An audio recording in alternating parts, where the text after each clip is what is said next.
نظر بد یہ ہے کیا؟ کس طرح سامنے والے پر نظر بد یہ اثر انداز ہوتی ہے، کس طرح اس میں تبدیلی لے کر آتی ہے، کس طرح سامنے والے پر جب نظر بد لگتی ہے تو کس طرح اس کی کیفیت چینج ہو جاتی ہے، یہ سب اور انشاءاللہ الکریم پھر میں آپ کو بتاؤں گا کہ نظر بد سے حفاظت کے لیے کون سے وظائف آپ نے پڑھنے ہیں اور نظر یہ کتنی طرح کی ہوتی ہے۔ یاد رکھیے ناظرین، سب سے پہلے تو کہ دیکھیں نظر بد یہ بڑی مؤثر ہوتی ہے۔ اگر کسی چیز سے تقدیر پلٹ جاتی تو نظر بد سے پلٹ جاتی، اور نظر بد کے بارے میں آتا ہے کہ یہ اونٹ کو دیگ میں داخل کر دیتی ہے اور انسان کو قبر میں اتار دیتی ہے۔ اللہ پاک ہم سب کو نظر بد سے محفوظ فرمائے، اپنے حفظ و امان میں رکھے۔ اگر کسی کو نظر بد لگ جائے تو وہ اس آیت مبارکہ کو پڑھ کر اپنے اوپر دم کرے، انشاءاللہ الکریم نظر بد اتر جائے گی۔ پارہ نمبر 29 سورۃ القلم کی آیت نمبر 51، بسم اللہ الرحمن الرحیم،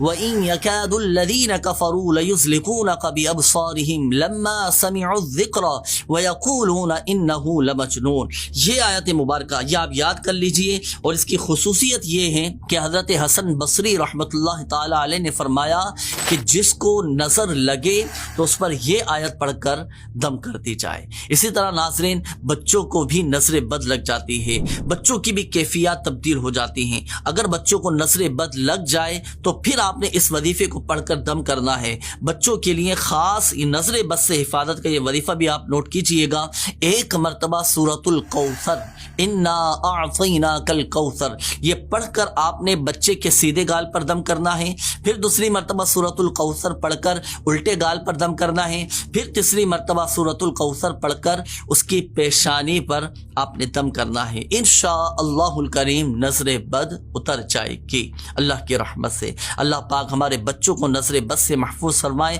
اور یاد رکھیے گا کہ جب آپ یہ وظیفہ پڑھیں نا سورۃ الکوثر کا جو عمل آپ کریں تو شروع میں پہلے 3 بار درود شریف پڑھنا ہے،